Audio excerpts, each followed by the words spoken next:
Good morning. Welcome to Good Morning Kenya on this beautiful Tuesday, 15th of July, 2025. This is KBC Channel 1. My name is Victor Olo. How are you doing? A cold morning in the city, but hey, we are here to make it better and hotter, if not warm. Yes, hotter for you, because we have got the best program for you from now until the end of the show. Of course, starting with the politics of the day, just taking a look at what's happening across the country and beyond our borders. That is going to be forming part and parcel of this discussion in not too long from now. My guests are already around, and we'll be taking a look at what is happening, which way Kenya. There's just a lot happening in the country, and that is why I want us to take a look at that. We have got IBC Constitution has taken place. Yes, that is now the backseat. We also have, you know, the president tough balance on just governing the country, on making sure that everything is in place to steady the ship. That is basically what I want us to take a look. And some of the silent voices that are heard so loudly, if you heard what I said, some of the silent voices that are being heard so loudly. All right. So let's talk about that and even politics as we move forward. My guest, Patrick Osoi, who is governance, politics and security expert, will be here. Francis Kaviu, who is the minority leader, Machakos County, will also be on set. And finally, the only lady, Wairemu Gatacha, who is an advocate of the High Court of Kenya, will be here in a short while. But, mtoto wa Ndegwa? Yes. Uratia? Ichi mabe? Good morning. Good morning, and a very good morning to each and every one of you who is tuned in on the show this beautiful day, the 15th of July. It is always a pleasure to have you start off your day with us right here on Good Morning Kenya. Now, today being a Tuesday, you know we talk matters health, and this morning we'll be taking a look at healthy habits for life. We'll just try and look around and get the simple steps to boost your overall well-being. And when we talk about overall well-being, we are talking about exactly that, including your mental well-being. And joining me for that will be a counseling psychologist by the name Jane Ngatia, and she's also a university lecturer. She'll be here from exactly 9 a.m. So you want to stay tuned until we get to the tail end of this show. Mike, good morning. Good morning, Vivian. Everyone who is watching Good Morning Kenya, this is KBC Channel 1. My name is Mike Migu, and as always, this is the gold standard of starting your morning. Of course, the show is well prepared and ready to get you apprised on what is happening and also to do matters to do with health.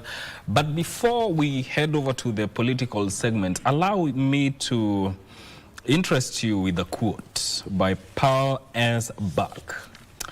All things are possible until they are proved impossible, and even the impossible may only be so as of now. All things are possible until they are proved impossible, and even the impossible may only be so as of now. Well, in other words, everything is in the mind. Yeah. Yeah. And then the word impossible itself actually says impossible. So nothing is impossible. Nothing is impossible. It's in the mind. Sure. I mean, just try it. Yeah. Just try it. You never know. Yeah. Yeah, Victor? Good. All right, so we're taking a very, very short break. And we come back, my guest will be on set, and we are going to get into the discussion. Stay with us. We'll be right back.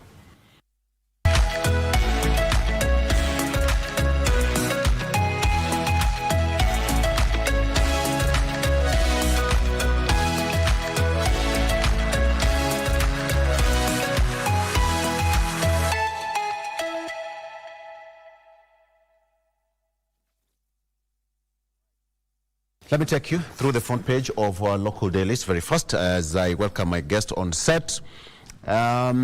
Please talk to us on our social media handles just to get to understand what is happening. And let me take you through the front pages of our local daily, starting with the Star newspaper.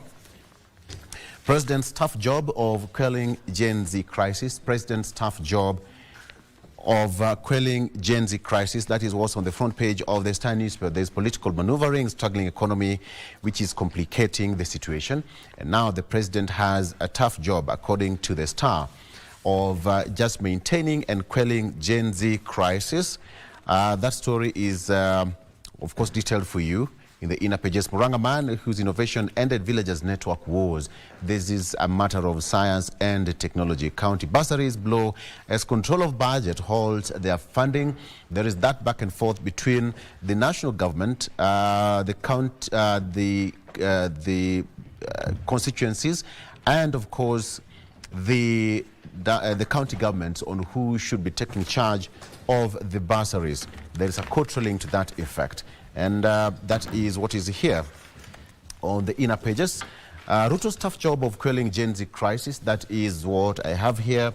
President Ruto's administration is navigating a perfect storm of nationwide youth-led unrest, with the Gen Z protest emerging as the most potent challenge to his leadership. That is what is here. But the president has maintained that the country is peaceful, and anybody who is responsible for the destruction of property, looting, and the demonstrations in the country will be dealt with accordingly and as per the law.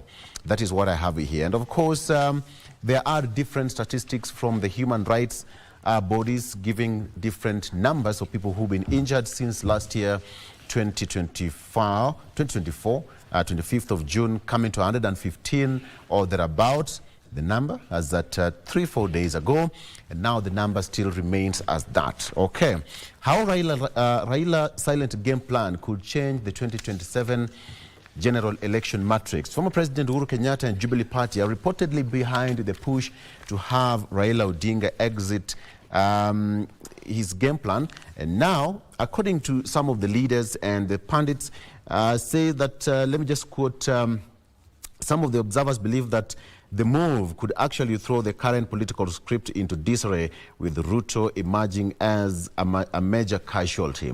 That is their opinion, saying that Raila Odinga still controls and has an influence in Nairobi, coast parts of Western and Northeastern, where he has a lot of support. And with Ruto banking on Raila's support to retain his seat, now it's according to them, it's apparent that after losing grip of his Mount Kenya support, which propelled him to 2022 victory, and with Raila still holding that card, it would actually change the 2027 political matrix.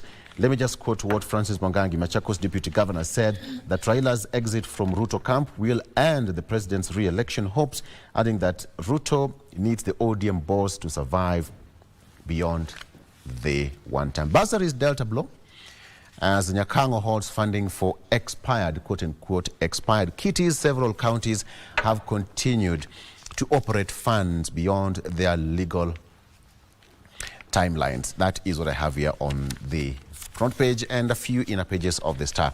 Very quickly, what I have on the Standard, muzzled by state. That is on the front page of the Standard, muzzled by state. A public servant in Nanyuki is living proof of the damage police brutality inflicts on society. Chief Martin Kariuki Rienye, father to Julia Wangoi, the latest victim of deadly police violence while in custody, is now a broken man. Gagged from speaking to the media, he is trapped in a cruel dilemma, standing with a grieving public demanding justice, or serving a government whose own officers caused his daughter's death. The lady in question is this, the lady who died a few days ago, and now the police said that they are not responsible. She's here. And the gentleman in the administrative uniform is a chief, is a father. So this is what I can say, he is a straight jacket. All right, that is what I have. Embattled DIG walks back to office. That is Eliud Langat, was saluted by his juniors at Vigilance House yesterday and later met his boss, the IG, even as IPOA issued a statement indicating he's not out of the woods yet. Cabinet Secretary for Interior, Kipchumba Murkomen, said yesterday that he is going to give a security briefing today at noon. Let's wait and see what he will say. All right, my guests are already in studio. Okay, a quick break before come back and introduce my guests. They're all looking demure. Stay with us.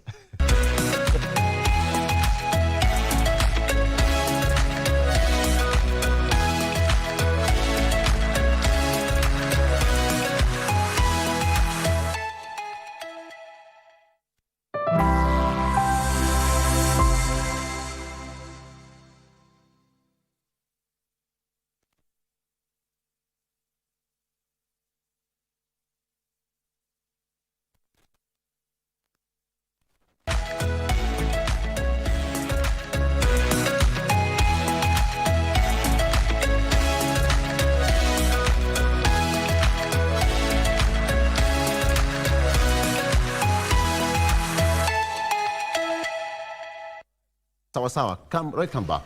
Okay, so let's get into it. Starting with my immediate right, Patrick Osowo, who is politics and security and governance expert. He looks demure for sure. Look at that look. Look at the bald head, the shave. Right? Can someone tell me that he looks good? Patrick, good morning.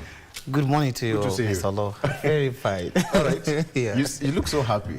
Very. It's been a while. Yeah, it has been a while, but we thank God all is well. Absolutely. And even though much has been happening around, a lot of confusion in the country, but we are here to guide the way forward. Okay. Yes. Getting more from you shortly. And the only lady in the middle, the lady in red, she's here to dance with us. Oh, yeah. If you know that song, Lady in Red, she's dancing with me. Yes. Karibu sana. Asante. She's the advocate of the High Court of Kenya. That is Wairimu Gatacha. She's been here before. She's a friend of Good Morning Kenya. Good to see you. Good to see you too. Karibu sana. Asante. And Minority Leader, Machakos County Assembly, Francis Kaviu. Mheshimiwa, karibu. Thank you. Okay, let's just start where we should. And I think let's just start from because of gender parity. Let's be accused. To me agree hapo? Absolutely. Very good. Though an issue to discuss in 21st century. Yes. Yeah. It is. And I think we are going to talk about it because something that you're also looking at is the composition of the IBC. We are seeing the composition of the 3-4. Right. 4 men and 3 ladies in that commission. Correct. Something that can be lauded as balancing the gender parity. So let's talk about this. How is Kenya basically? Since the last time we met, in your own opinion, how is Kenya? Good morning. Good morning. And thank you for having me. First of all, I feel like Kenya is gravitating towards democracy growth. Yeah. We are moving into a different democratic space, and that does not happen in comfort zone. There could be upheavals here and there, but it is in that space where the country grows. And I'd like to thank the young generation, the Gen Zs, for being brave enough to take us to this next level of democracy. Yeah. And history will remember them very, very kindly. Yes. Okay. Yeah. Patrick, Yes, sir. how is Kenya doing? We're not doing very well. One, because of existence of people not observing the rule of the law. People still crying for the same things since last year when people came out of the street. So we are in a very devastated state, or rather very constraining or draining state as a nation. And what we can only say is that people not to give up on the call to bring the governance on board and to bring the leaders that they want. So we are not doing very well. You see, from just shooting kind of orders, whereby we didn't used to have this language before. So it means that things are getting worse every day, other than getting good every day. No conversations. Last year we called for conversations for the government. What we only saw was Raila Amolo Odinga and William Ruto getting into a conversation, and which does not represent the queries of the generation today. Yeah. Okay. And of course, Raila has also called for a national conclave, generational conversation. Okay, we'll get to that very shortly. Right. Francis, how is Kenya doing so far? I think from my own opinion that we are in a moment of change. And most of the time when things are shifting from one state to another one, there tend to be that disruption, and that is what we are experiencing as a country. But from where I'm sitting, I see hope. I see Kenya becoming better. And the only remedy that we need to have so that we can move and gravitate towards the better Kenya that we want is if we observe the law. It is only the Constitution that can always give the answers that we are looking. But if we keep looking at what Baba is saying, what President Ruto has said, what Kalonzo is saying, what Gachagua is saying, what Kavi is saying, then we'll always get it wrong. Because even last week you saw people talking a lot about what the statement made by the Interior CS. Also, the president reiterated the same. But it gets to a point we stop listening to who said what, then we ask ourselves, what does the Constitution, what is the position on these issues? Because if the leadership of the country operates within the confines of the law, and also even us as the citizen, when we want to agitate for some changes, if we also operate within the law, then we'll have a better country. But if we decide that it's either my way or anarchy, then that is what will destroy our beautiful country, Kenya. Yeah. Okay. Let's talk about this, because we've talked about the issue of sanity. It is not something new that we've seen in the country. It started way back, even before independence. During Sabasaba in the 90s, there was Mandamano, the Gen Z, quote unquote, of 1992 also participated in the Mandamano. But we've seen, some leaders who say that we are here because of the protest and because of what is provided for in the Constitution. But then now, where do we balance that? Observing the law, the Constitution, and agitating for our rights. Francis? I think unlike what we are experiencing at the moment, if you look at the quest for multi-party system in the 1992, the situation was a little bit different, because those who are pushing for the change, they had an ideology that they wanted. But if you look at what is happening today, 25th June last year, there was a reason for the demonstration. There was an objective that we wanted to achieve as a country. But if you look at what we are experiencing today, sometimes you tend to ask yourself, what are we trying to achieve? Because if there is an objective, there is an ideology that people want to pursue, yes, then you will not need a timetable, you will not need a schedule from a politician to tell you that tomorrow you need to go out, tomorrow you need to pursue this particular course.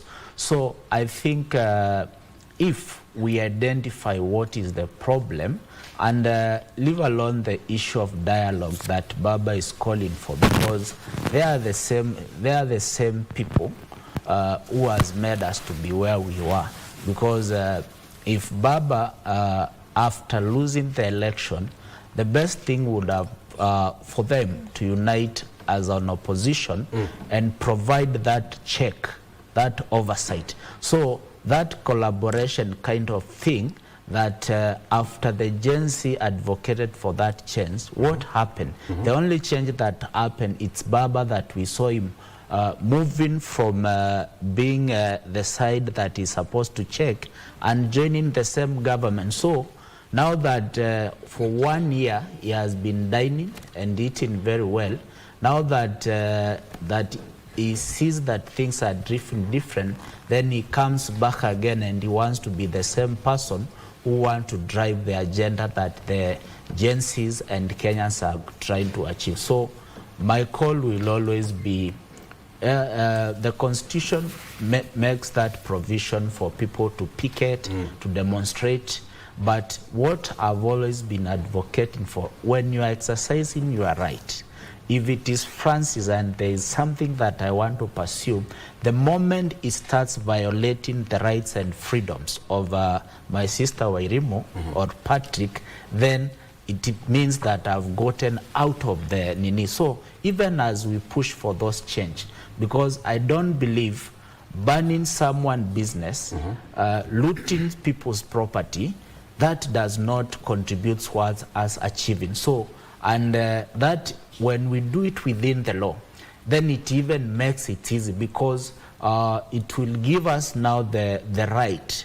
Because if you are just doing it peacefully, and somebody shoots at you for nothing, then as a country we are able to unite. But sometimes I ask myself, we as citizens, if we decide we want to come out and exercise our right to demonstrate, then we are entering into somebody's business, looting. Then sometimes you wonder, are we still pursuing the same objective?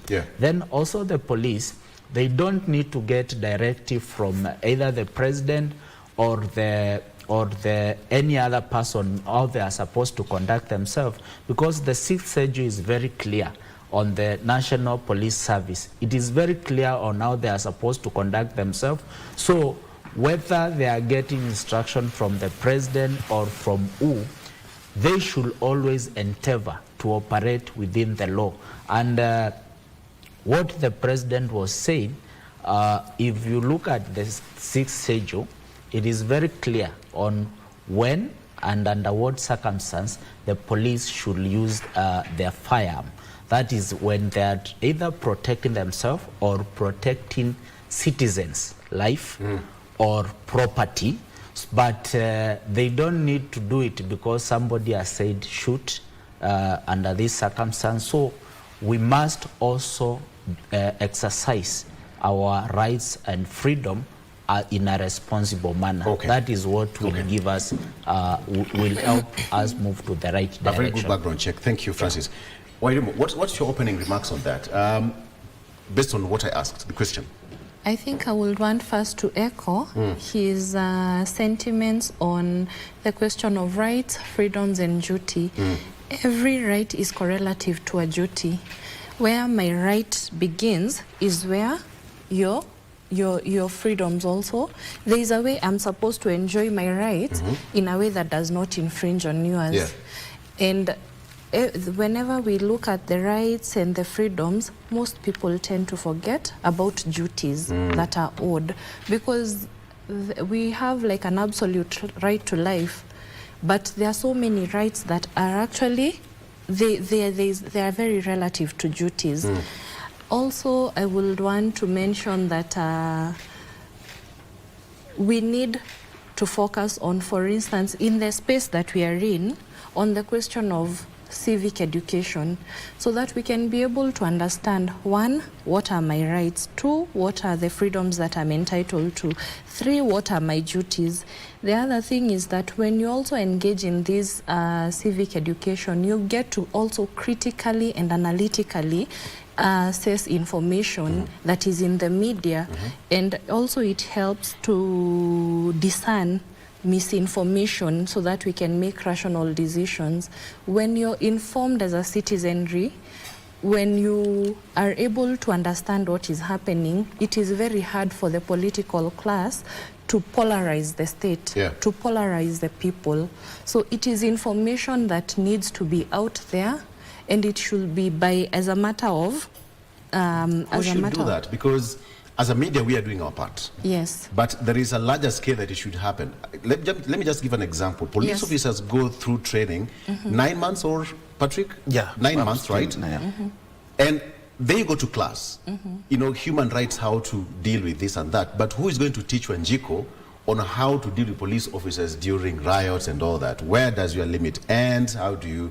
So when you talk about civic education, who is going to do it to the masses out there, to get deep down to the last person in Francis Ward in Machakos County, for us to have a national space and knowledge base on how to handle these situations? Thank you.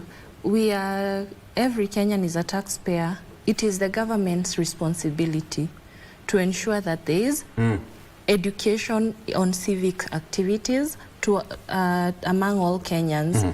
So in my opinion, I believe that the government should take the forefront towards that, because for instance, you see the way we have the proposal for the intergenerational conclave. Yeah. When that one goes hand in hand with civic education, right now what the government needs is to build trust, and you cannot build trust without engaging people. You cannot just, for instance, I have seen a lot of opposition on the intergenerational conclave, which we are likely to talk about. There are politicians who have decided, especially those that are opposing the legitimacy of this government, they are opposing this particular move or call for that conclave. We are supposed to sit down and see, for instance, what is that conclave going to achieve? Yeah. Is it going to be like any other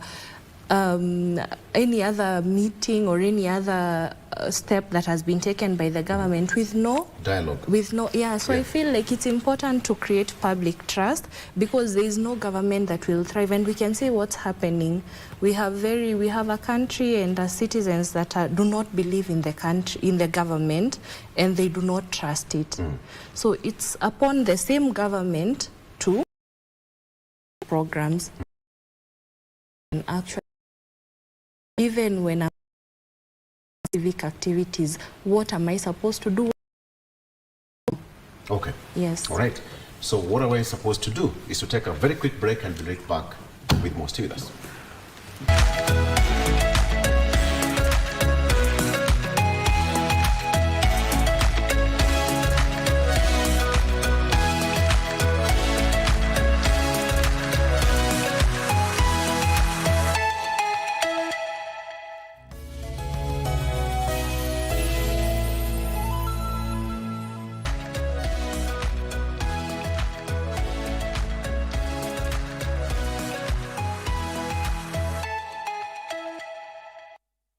Welcome back. So let's continue the discussion. Patrick, Yes. Between the law and rights and what we talked about duties, Right. It seems we are operating in a very thin thread. Right. That as a country, if you're not very careful, that thread can easily snap, and we know where we would be ended. Right. What is your take as we even progress with the discussion? What I want to comment is that we are lacking to understand that every span of life, contemporary issues arise. And when they arise, it means that people have to have a conversation. That is why you have heard of fights before, and this time there's another fight that is being on place right now. So what it means is that there need to be a government or a people or leaders who understands that we are in a transition of change. And the only way to converse about it is to have a conversation, not actually to use force. When we talk of 1990s, when we talk of our independence, when we talk of 1982, when you talk of this conversation, when you talk of when Moi was getting into power, you find that when people get tired, the best way they can do or the best way can be done is conversation. But what we are seeing today that people are not engaging into conversation, instead of the leaders actually guiding the people on the way forward in matters of conversation, whether in the government or in opposition, is igniting the fire. And I want to attest today and to say that this morning I came thinking that because I've been in uniform, I think we need to come out and we need to stand, people like us, to be the advocates and to stand out to speak to the people. Because I don't want to see the likes of our police officers, getting to a point of violating the Police Act, probably, or even the Military Act, following the grievances that are within also in the police service. Yeah. So what I want to say is that today, the enemy of the people is not the police. The enemy of the police is not the people. The enemy of the people is the leadership, the bad leadership that we have in this country. But because it's a managerial tactics to survive, whereby you make subordinates to fight, or people of equals or peoples of relative equals to fight for you to thrive, then that is the application that is being applied here. If our police officers would understand that, and if our citizens would understand that the police officers are not the enemy, the people are not the enemy, there need to be a conversation to sort out the problem, and the problem, you realize the leadership that we have in this country. Yeah. So for me, I want to say that, and I want to call upon the police officers and also to call the citizens of this country to have a sober conversation and realize where the problem is. And they will realize that there are some people somewhere seated trying to ignite fire to the police, trying to ignite fire to the citizens to say that you guys, you are enemies to fight. And I want to say that this country, we need conversation, and we need sober conversation between the civilian and the police to sort the issues. Okay, I want to ask all of you this conversation, Right. because you talked about the dialogue, the conversation. So Right. how do we go about it? Because it is a conversation that was started by Honorable Raila Odinga a few days ago. So how do we go about it? Because how many sets of conversations have we held in this country? Let the recent one be the National Dialogue Committee at the Bomas. What are some of the recommendations that we've seen coming out of that dialogue? So what is this dialogue that we need to have as a nation that is going to be Wanjiku oriented and not hijacked by the political class? Right. So what we are having, Yes. I've said, is in life we have transitional span, or I would say that a generation change. We have also lacked as a community, as a citizen, as a people, Yes. to understand that my father cannot solve my problems. My grandfather cannot solve my problems. We have to be the people in the conversation. And that is also what we are missing out. If I check the generation of where probably the Right Honorable Raila Odinga is from, is in the generation that we call traditionalist. He is not even boomer, the boomers, for example.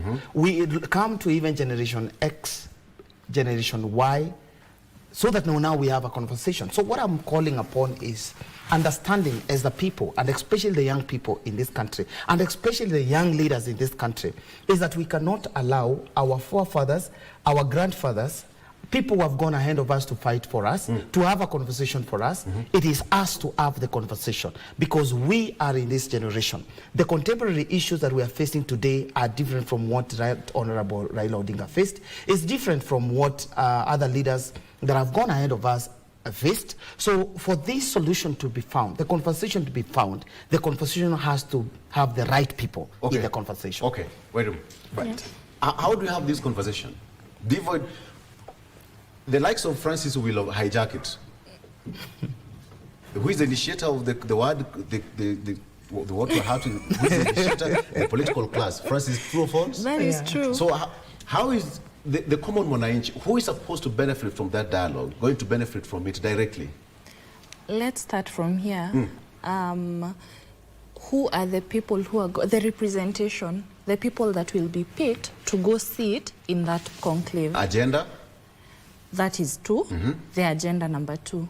On the question of representation, we should be able to see that the people that have been picked of sober mind, that was the call, sober minds that will sit down, should not all be aligned to government. That will already create a very bad taste in the citizens. They will not trust it.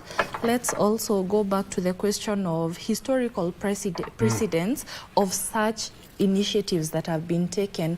Could it just be a mere facade, and there will be no action that will be taken from it? Like nothing good will really come out of it. So in my opinion, there is also the question of politicians hijacking it. You see, there are some members of the opposition that are highly critical of this particular call for dialogue. Maybe they see that there is something that could come out of the dialogue that could actually offer the government some bit of legitimacy, which is not something that some politicians would want to promote. So the other thing is let us not also look at let the process not be politicized, because there are those that are looking at it as a tool of strategic positioning. So the more the populace is against the government, the better it works for them. Yeah. So the agenda is very important, the representation is very important, and we need to know the timelines within which they are going to have these conversations, the actions that they are going to take, because if there is anything that this government of His Excellency the President needs, is to foster cohesion and to build trust. And it cannot be done with mere facades. It has to, we have to see action. Yeah. Yes. Okay. Francis, what's your opinion on that? The national conclave should be here, the intergenerational conclave. I mean, in the first place, do you think the Gen Z are interested in that? I think I'll use a famous quote that has been going around that haya si maneno mageni Kijijini. hapa mjini. Just last year, we had a similar platform where we were trying to have a dialogue on the national issues that birthed the NADICO report, which millions of funds were spent by the committee that was working on it. They produced a report. I think it was forwarded to the parliament. But what came out of it? Nothing to be proud of. So I think what we need to do, let everybody who has been given a constitutional mandate do what they are supposed to be doing. If it is the president, let him look at, because what is ailing Kenya is not that we as citizens, we are not able to agree. It is not that we are not able to coexist peacefully among ourselves and also with the police. Our main challenge is to do with policy. So it is the government to sit down and see what policies should they put in place to address one of the main grievances is the challenge of unemployment that is facing our young people. So that does not need dialogue. It is the president and his cabinet to sit down and come up with a conducive, whether tax policies, governance policies, that will create confidence in our markets so that we can have more investors coming into the country. But what are we doing? If the review of our tax policies has carried away investors, then we'll have more young people who are not able to access the job market, because it is the investment that comes, whether locally or external, that is what helps us create or generate jobs. The other thing that we need to look at is to ensure that we adhere to the law, so that when I'm elected to an office, I don't see it as a personal property, but it should come to understanding that we are elected to serve, not to boss around people. So the moment we understand that, there will be no need for dialogue, because what Baba is calling, and that's why you saw the Gen Z asking him to stay away. Why? Because the same call for dialogue that he's now advocating for, he did it in 2017 after the election. But what was the result? He ended up with a handshake with the former president, Uhuru Kenyatta, but did the mwananchi benefit? Come 2022, a similar circle happens. He disputes the election. Then the clergy, everybody starts calling for a dialogue. The Gen Z goes out. What is the outcome? Baba sneaks again. I don't know whether it was an handshake or what happened this round. He gets into the government. So I think his calls, because somebody once said, you cannot trust tears of a coffin maker who cries loudly in a funeral. because they are the same person who supplied their coffin. So they might be crying that maybe they are not sure tomorrow somebody else will die for their business to thrive. So I think for me, Baba at the moment is not the right person to call for a dialogue, because it needs to be a people-driven initiative. But what is the agenda? What are we discussing about? Because the challenges that we are having, even 25th June protest, yes, they were all about oppressive tax policies that were being introduced to, that people were against. So if we listen to the people and do what we are supposed to do, because the challenge is that we want to run a country by populist opinion. We want to run this country by listening, and that's why you saw the members of the opposition, especially the DCP, they are talking about listening to the ground. Yes. But they are not listening to the ground to provide a solution, but they are listening to the ground to understand what is the common mwananchi talking about. Then they find a way of coiling that information they have to suit the agenda, that is to pursue power come 2027. Yes. So, and the opposition, they might have a role that they are supposed to play, but the person with the biggest responsibility of ensuring that Kenya stabilizes, it is President William Ruto, and he must listen to the people and deliver what people are asking for. So, but dialogue is another opportunity. What should Honorable Raila Odinga do? Keep quiet? I think he should continue eating the way he has been That's doing bold. it, because that is what he chose. And when he speaks, he should keep quiet. Because we When he's already quiet, we already asked him. We already asked stop him. being Raila Odinga. No, we already asked him. By the way, we appreciate the service that he did for this country.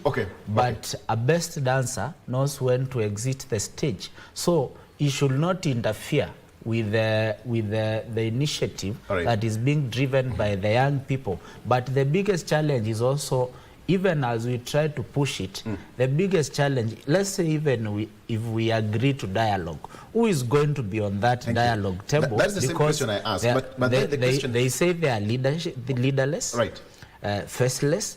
So you cannot dialogue with a ghost. Thank you. But Patrick, my mind was on you. Right. Let me ask, this is the question I want to ask all of you. So then, how do we use the institutions that are available to foster that unity and the dialogue that we have right now, instead of having a few people at a round table somewhere, either in Kenya School of Government or Bomas again and all that? But how do we use the available institutions to foster the unity that we want? We have the police, we have the judiciary, we have got the executive, we have got the media. All of us here, we are an institution, so to speak. Yeah. So how do you use that? Any can pick. Anyway, let me just say that it is very unfortunate. One, because the lack that we have is actually enforced governance. Why I'm saying this is because there is no system of the government system that is working independently. It's actually the executive that are working for other institutions. We do not have an independent judiciary. We do not have an independent legislature. We have independent judiciary. The manipulation. Remo is hard when you say that. I'm sorry to say, one, because what we are seeing today is, and I want to call for young people to observe a lot of things happening in the parliament. And that is why now that the IBC is in place, it is time to recall the members of parliament that are in parliament and even in Senate. Why? Because if we have a problem with William Ruto as a president of this country, we have the members of parliament who can institute a motion to kick him out with as provided by our constitution. But we see a manipulated members of parliament, members of legislature, who actually have their own masters.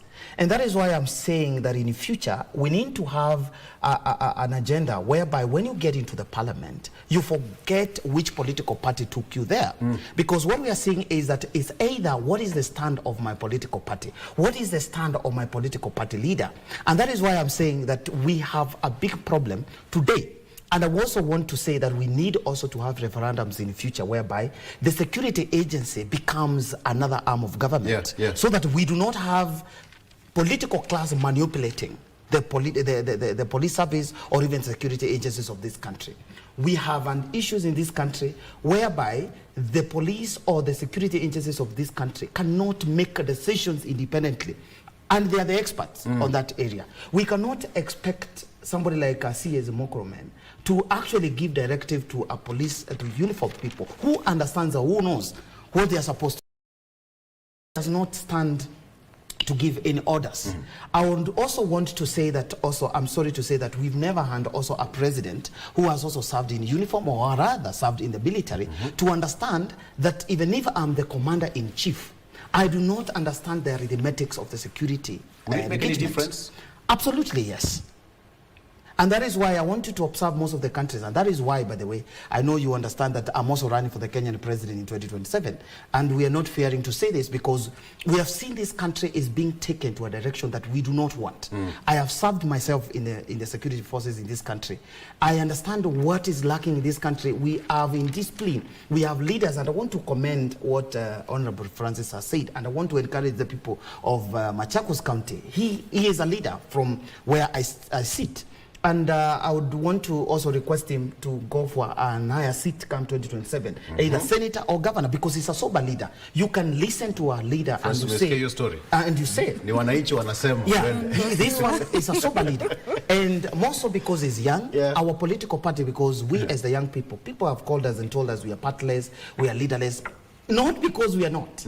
It is because it's a way to survive, so that you do not understand what are the plans we are planning. But the fact is that we, the young people. Thank you. All right. Okay. Let's wait. How do you use the institutions?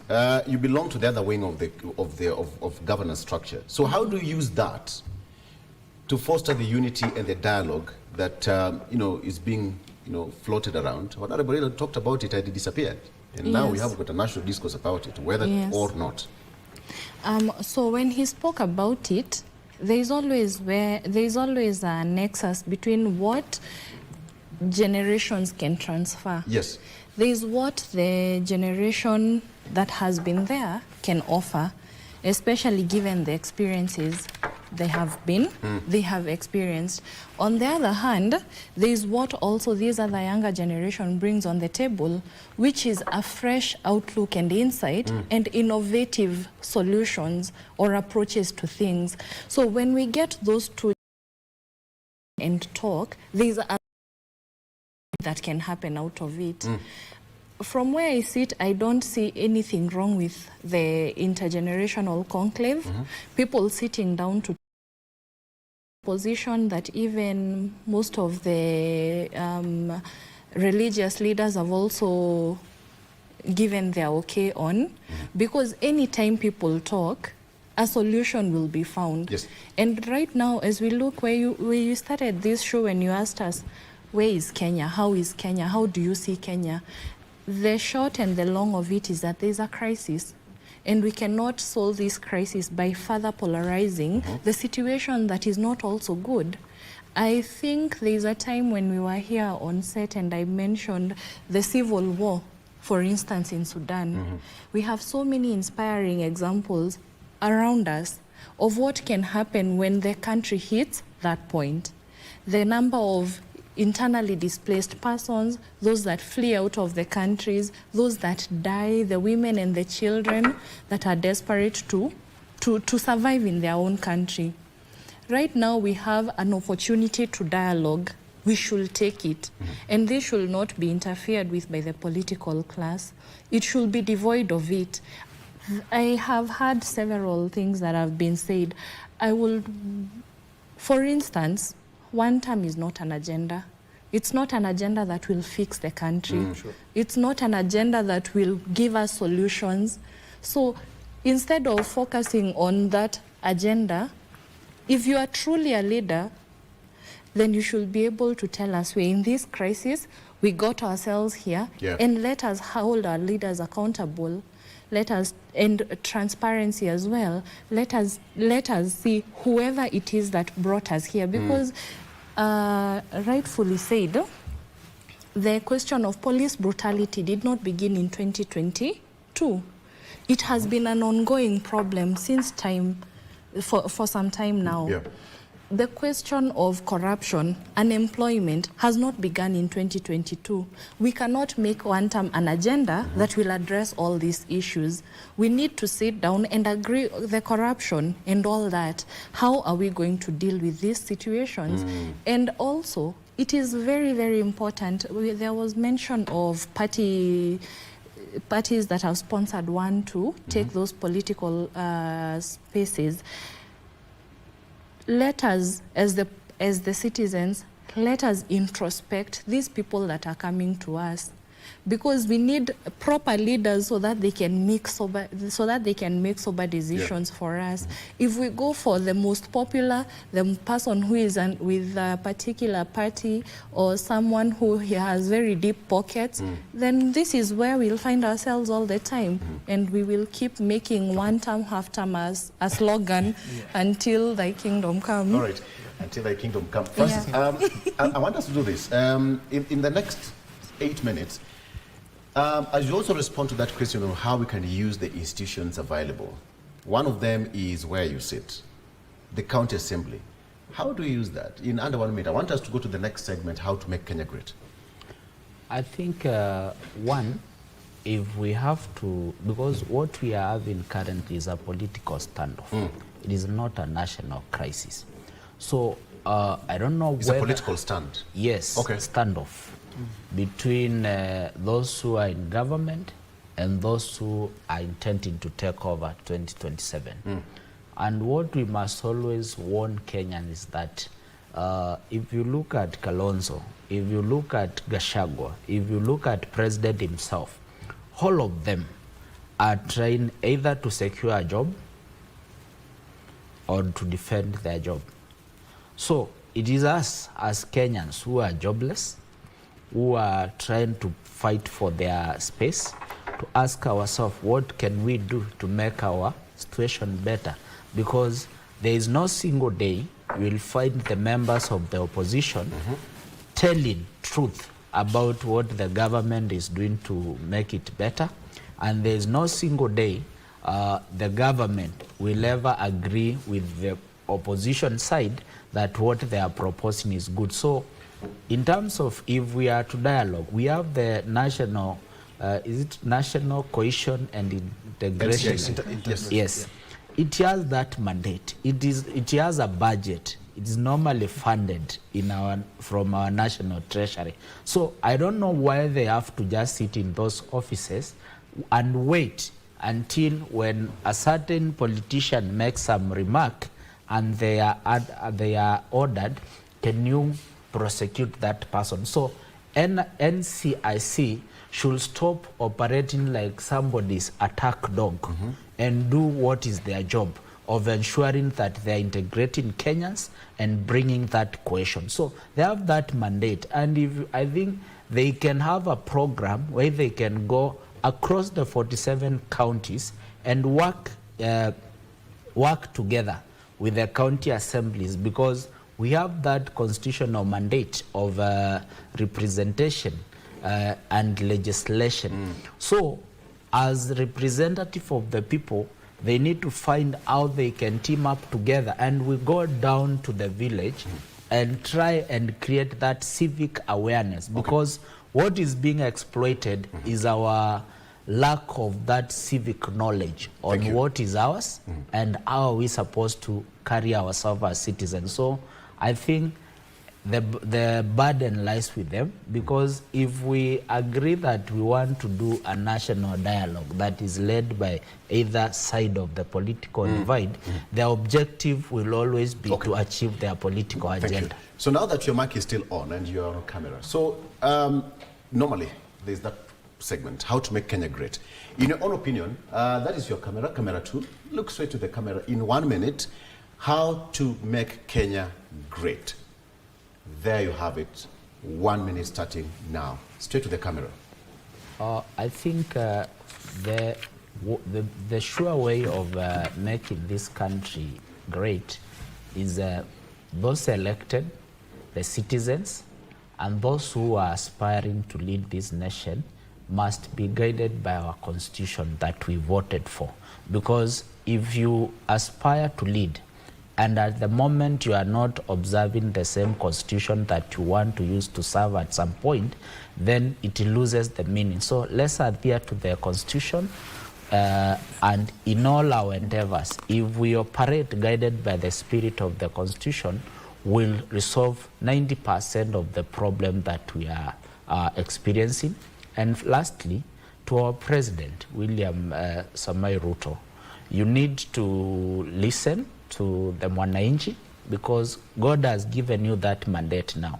Listen and genuinely look for ways and mechanisms that will help address the current situation that we are looking at.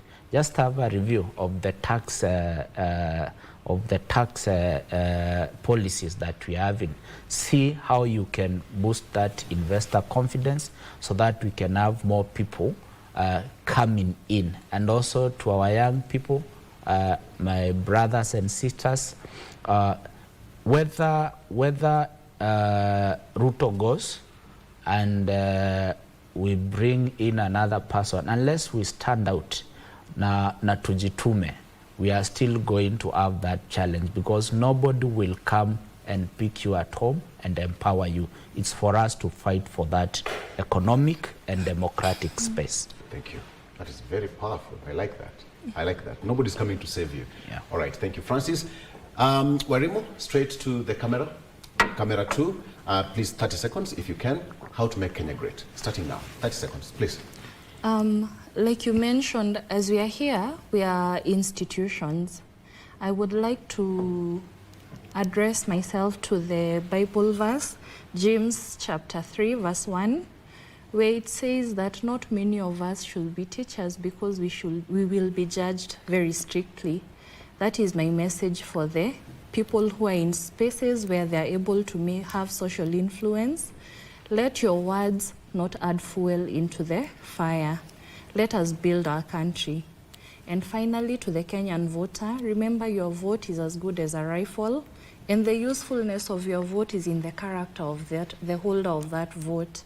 Make the right decision, make Kenya great. You have your own responsibility, and the loudest voice you can make is in that ballot box. Thank you very much. 30 seconds. All right. Patrick, 30 seconds. Thank you very much. Again, I want to say that to make Kenya great again, or actually not again, to make Kenya great, one, as the people, we have to be allowed to exercise our direct democracy. That is a government that is run by the people, and for the interests of its citizens. And I also want to say that we should also be the people driven by the agenda, not driven by attacking individuals, because what we are having today is that people who are chanting things that are not the solution that we want as the young people. And also for the young people, it's important to understand that we have to be structured and to have formations to form a system that will replace this system. And our slogan should be draining the swamp. It is very important to understand that they cannot solve our problems. We have to solve the problem by ourselves. Thank you. Thank you. All right. That is a good point to wrap the show. I think that's a good one. How did you perform? Patrick, out of 10? How to make Kenya great, out of 10? Rate yourself, thinking? 8. You're so generous to yourself. Wairimu? 9. 9. Don't even go there. Fresh, how to make Kenya great? 8. 8. I can give you 10 out of 10, guys. Oh, wow. Thank you so much. Thank you very much for coming. That is Patrick Osoi, who is governance, politics and security expert. Wairimu, who is an advocate of the High Court, and Francis Kaviu, Member County Assembly, Machakos and Minority Leader. I'm Victor Lo. Have a good morning. Bye-bye.